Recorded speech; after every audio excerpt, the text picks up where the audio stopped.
siya lang! Nagbiro lang si Baby Sara! Nagalit kayo? Eh pwede naman talaga niya itapon sa West Philippines yung ulul! Susunod kayo sa tama!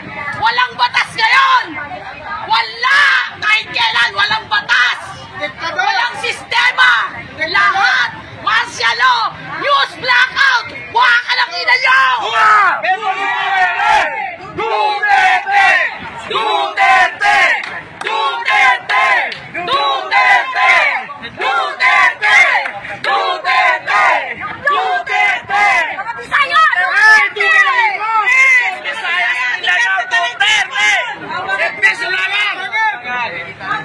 Wala ka 60 million! Pinaya ito! Walang bayad po! Libre! Amin pa na lumipat pa kami sa Bisaya! Okay, ang katotohanan! Ang sinungaling! Malis! Oo!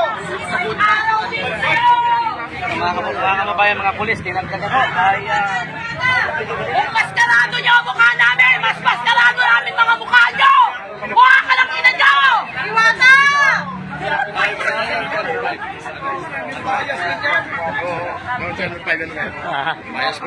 Bias din yan.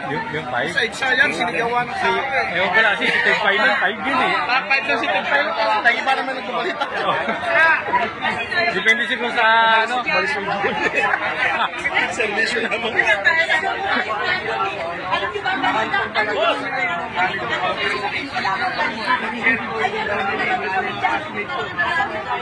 Tropang Bisaya.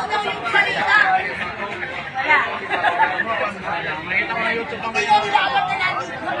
Dapat ang magaling ako.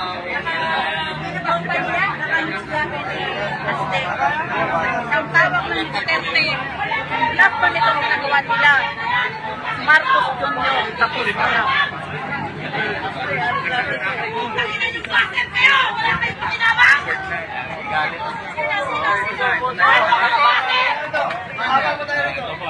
Kilala namin kayong mga base. Buha ka ng ina nyo. Lumabas kayo ng tama. Tapatan tayo ng mukha. Bisaya po, dito po ako muna. Kami mga totoo. Hindi ba yan? Organic. Pamasahin natin nyo. Wala ka ng pala. Ayan na.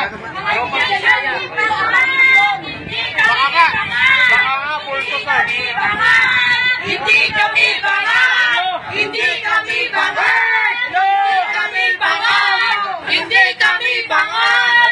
Hindi kami bangal! Pero buang kami! Pero buang kami! Hindi kami bangal! Pero buang kami sa imong kagagawan!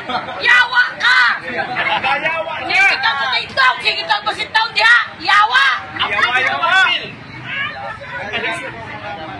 Sila tanan niya sa Malacanang. Sila mga traidor sa lipunan, walang mga utang na loob. Talaga ulitin mo. Isang presidente nagpa... Walang utang na loob si BBM. Walang utang na loob. Nag-iisang presidente, si Tatay Digong na nagpa-debate kay former yung tatay niya. Sinong gumawa? Siya lang.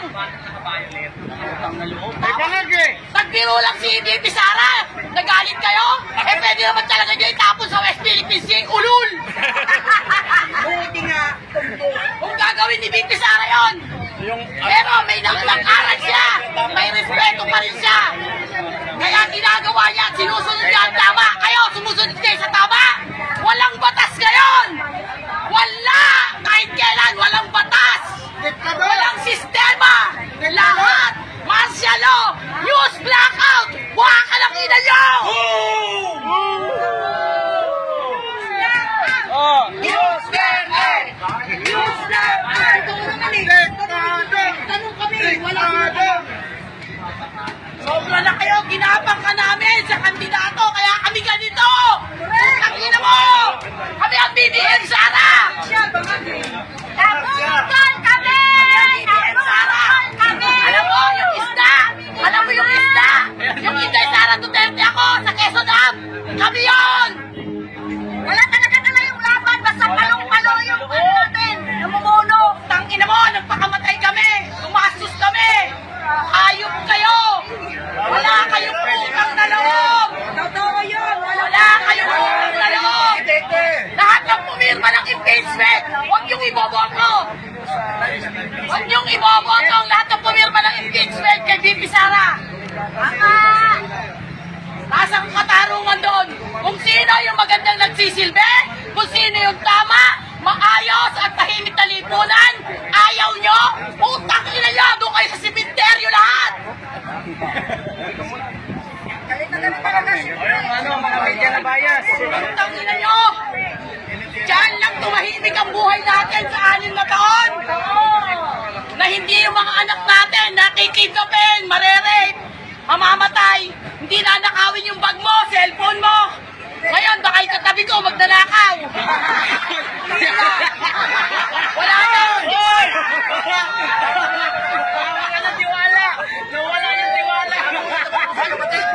Nawala yung tiwala ba? May comedy tayo. Nawala yung tiwala, madam. Yan ang anak ni Duterte.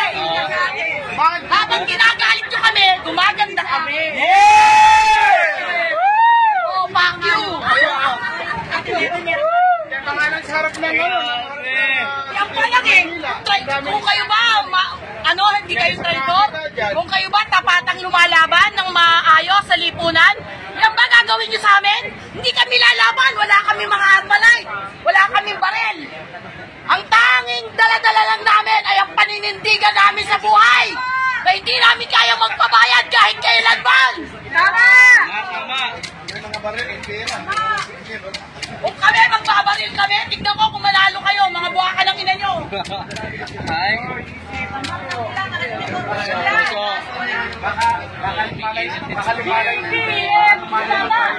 Hindi natin kalaban yung mga yan. Ginagawa lang nila ang kanila. Nakaputusan lang yan, nakaputusan. Wala manggagamit kasi si Jaime. Nandun si Torre, nagpapalamig sa loob. Nasa loob lang. Meron mga tao niya. Nandiyan sa...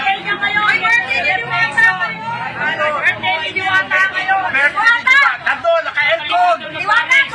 Yung mga tao niya, nandito sa araw. Kung anong kakalang nabi mo, ang kakalang mong habol! Siyempre, nagbabasa kay Duterte itong kaso mo. Wala akong pakiala sa birthday niya! Kaya paglalagyan din nyo, pagkatapos ng kanila.